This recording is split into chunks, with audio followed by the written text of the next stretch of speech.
Selamat pagi dan shalom jemaat yang dikasihi oleh Tuhan Yesus.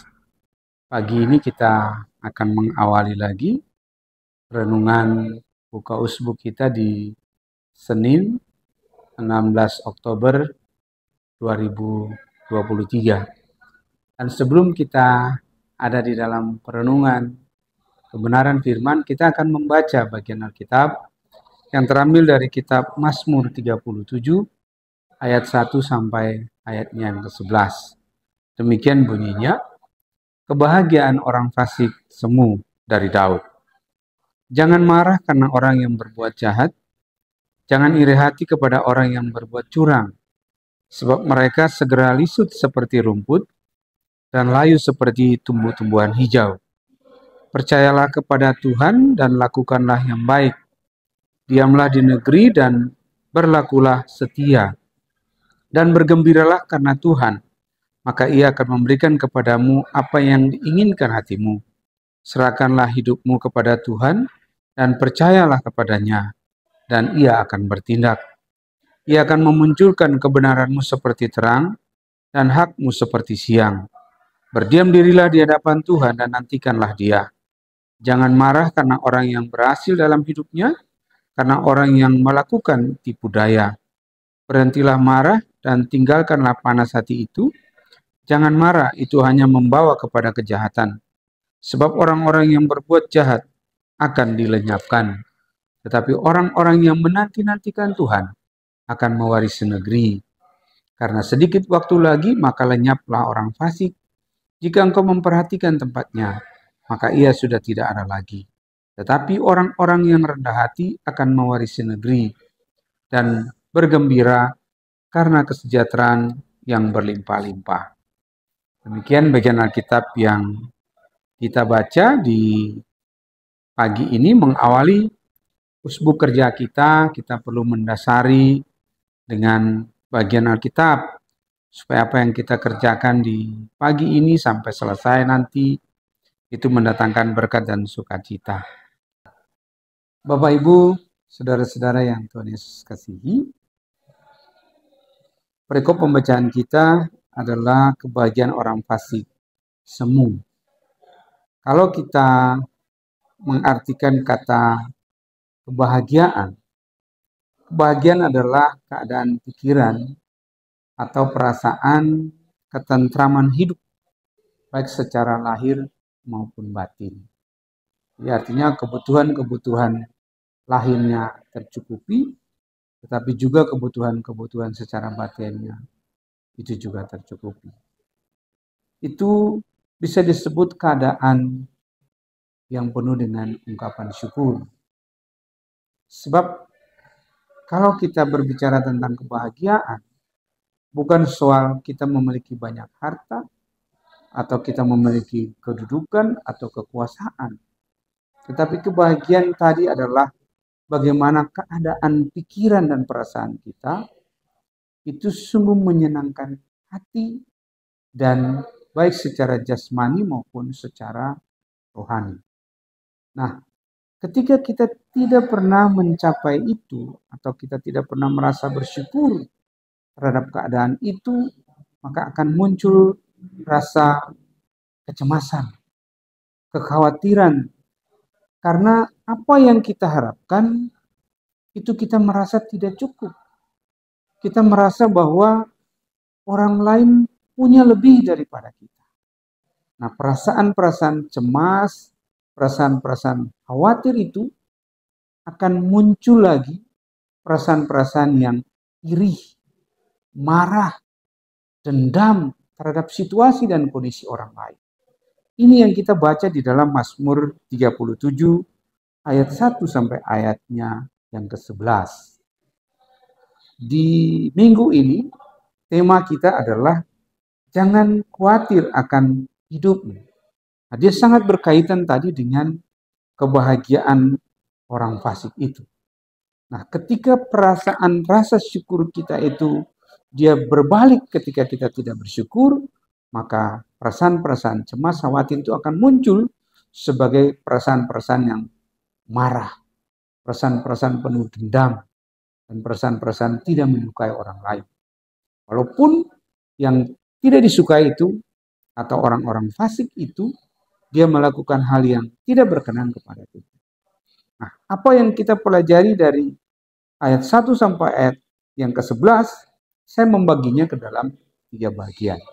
Yang pertama, Bapak dan Ibu, serta saudara sekalian, Tuhan bilang di sini bahwa orang fasik tidak akan bertahan lama.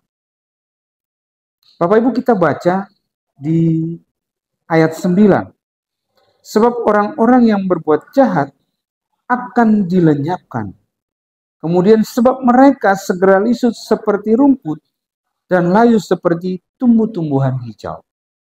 Itu artinya bahwa kita tidak perlu merasa cemburu, tidak perlu merasa iri. Sebab orang-orang yang mendapatkan kekayaan, kesuksesan dengan cara-cara yang tidak benar atau orang fasik itu, suatu saat pasti mereka akan runtuh dengan sendiri. Hal yang kedua yang kita pelajari dari bacaan ini adalah ketika kita marah kepada orang fasik atau kepada siapapun yang berhasil dalam upaya usahanya, maka kita sama dengan orang-orang seperti itu. Artinya bahwa mereka mendapatkan apa yang mereka inginkan dengan cara-cara yang tidak benar, dan ketika kita marah terhadap mereka, itu berarti kita sama dengan mereka.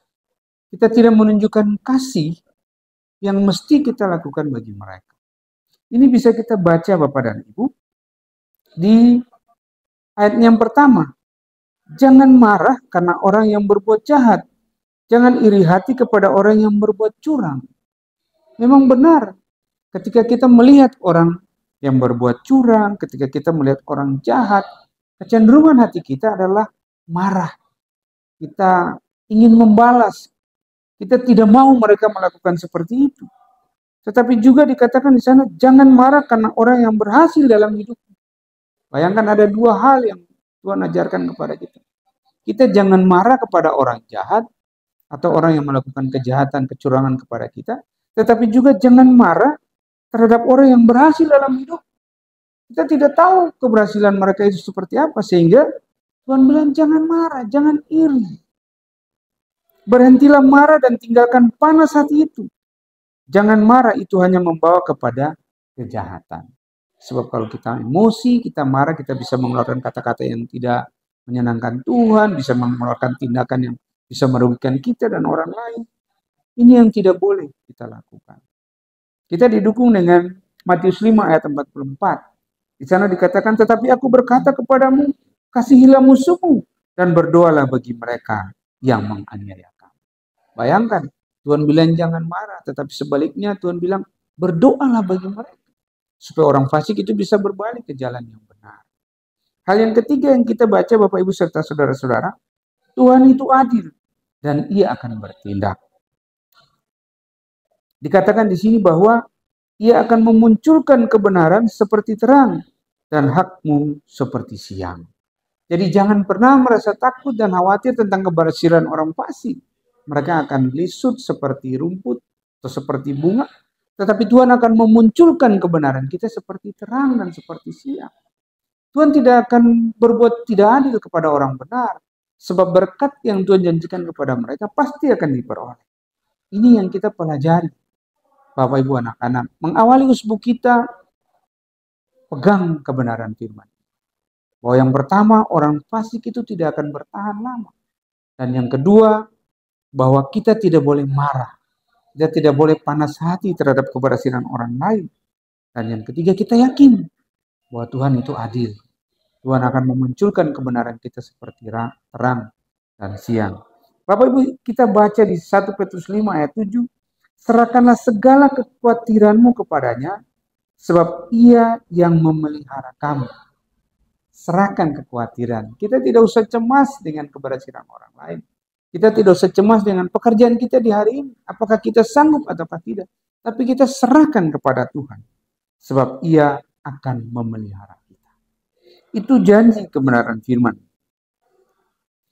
Nah, Bapak Ibu saudara-saudara yang Tuhan Yesus kasihi, terakhir saya menutup dengan membaca Matius 6 ayat 33.